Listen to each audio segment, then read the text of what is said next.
はいどうも、鬼です。こちらに映ってるものなんだかわかりますか？そう、これは生物ですね。もっと言ったらこれは二枚貝ですね。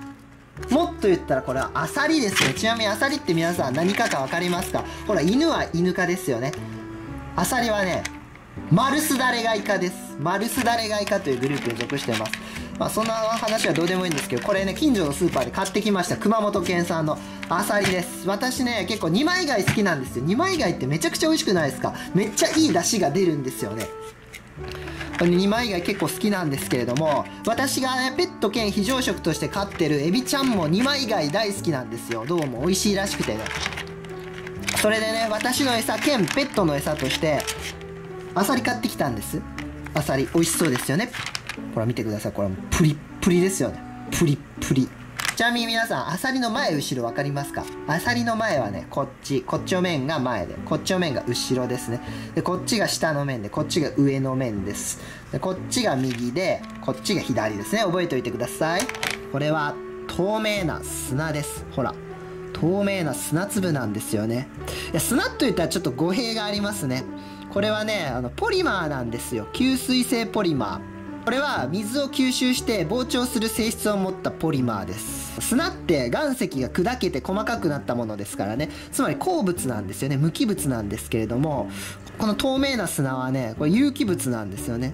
だからちょっとね、ちょっと砂といったら語弊があるかもしれないですけども、まあ見た目的に砂なんで、砂ということにしておきますね。ここに水を浸すと、この砂の中がね、ちょっと透けて見えるんですよね。モザイクかかったように見えるんです。前にエビちゃんをこの砂に入れましたよね。そしたらエビちゃんが潜っていく様子が観察できましたよね。そう。潜る生き物を観察するのにこの砂適してるんですよ。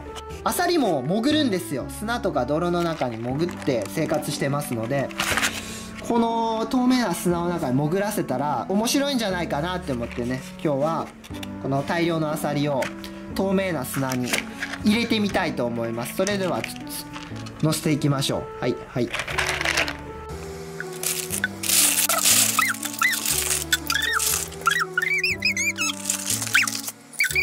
はい、これではね、アサリちゃんたちが窒息してしまいますから、今からここに人工海水を注ぎます。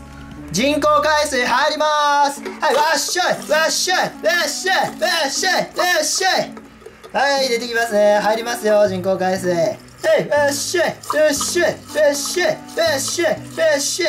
ふいふうふう。なんかちょっと自重で砂の中に沈んでいきますね、貝たちが。あんまり勢いつけて水入れるとね、中の砂粒が舞い上がりまして、その反動でね、自重で貝が沈んでいきますので、なるべく自力で潜ってほしいんですよ。そう、自分の力でやる。何でも自分の力でやるっていうことをね、身につけてほしいんですよ、この貝ちゃんたちもね。まあ、餌にするんですけどね、私が食べるか、エビの餌にするか、どっちかなんですけれども、まあでもそのね、食われるまでのちょっと短い間にね、自分のことはね、自分の力で何とかするっていう、そういう強さを身につけてほしいんですよ、私は。わかりますか？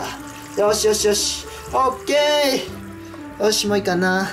もういいかな。よし、オッケーオッケーオッケーオッケーオッケー。水を入れるときにね、この砂粒が舞い上がってしまいまして、それで少し埋もれてしまいましたね。でもまだちょっと下に砂粒積もってますので、これより下に来たかったら、まあ自分で潜らないといけないわけですね。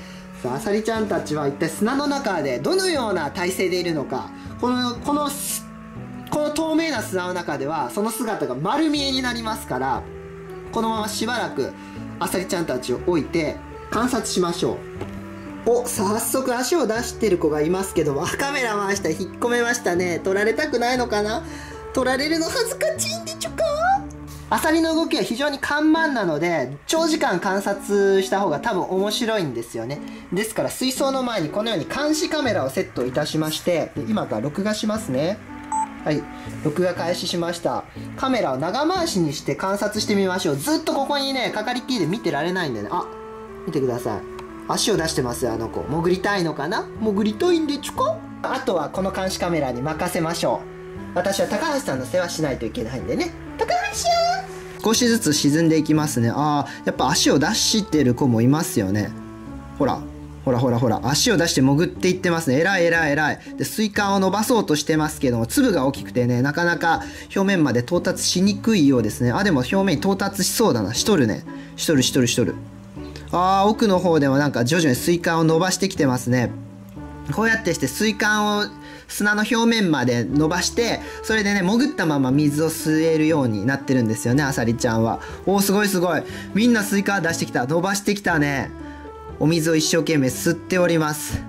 なんでこんなことをしてるかっていうとね、水の中には有機物とかプランクトンがいるんですよ。自然の海水の中にはね。それをこし取って食べるんですね、アサリちゃんは。そのために水を吸い込まないといけない。だから本体を潜った状態で水管だけ上に突き上げてくるんですよ。ほら、すごいね。なんか林みたい。水管の林みたいですね。なんか種から芽が発芽してくるかのように水管が貝からニョッと伸びてますね。すごいな。なんかえぐいね。しかもこれ動きが速いからね。これ512倍速ですからね。おはようございます。一晩置いてみたらアサリちゃんたちがみんなスイカをニュッと突き上げてきてますね。いや、こうなると思ったんですよ。アサリって砂の中に潜って水管だけその砂の表面に突き出して水を吸ってるんですよね。だから透明な砂にアサリ入れたらアサリが潜ってって、で潜った中からスイカをニュッと上まで突き上げてるところが見えるんじゃないかなって思ったんですけど、やっぱり見えましたね。ところで皆さんよく見たらアサリの水管ってなんか二股になってて、しかもなんか左右非対称ですよね。お分かりいただけるだろうか。アサリの水管左右で太さが違うんですよ。ほら、あそことかね。左右であからさまに太さ違いますよね。これ実はね、この水管、水を吸い込む用と水を吐き出す用に分かれてるんですよね。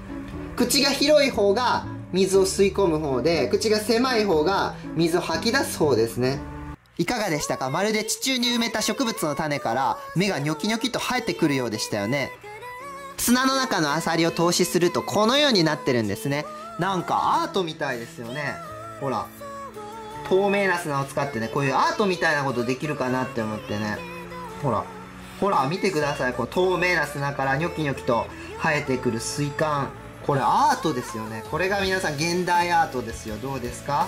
このように透明な砂を使うと、潜ってる生き物の中の様子が丸見えになってしまうんですね。ちなみに地震が来た時は砂に潜ってるアサリちゃんたちどうなるんでしょうね。気になりますよね。ということで人為的に地震を起こしてみましょう。人工地震を起こしてみますね。いきますね。うわー、うわー、やばいやばいやばいやばいやばいやばいやばい。水がこぼれるかと思った。みんな水管引っ込めましたね。みんな水管引っ込めましたね。一部出してる子もいますけれども、まだ水管を出してる子もこうやってツンってすると、ほらびっくりして引っ込めますね。ツンツンツン。危ない危ない危ない危ない危ない危ない危ない危ない危ない危ない危ない危ない危ない危ない。はい、発芽した芽が種に戻りましたね。ちなみに皆さん、こう透明な砂の表面よく見てください。なんか白いホコリのようなものが落ちてますね。わかります？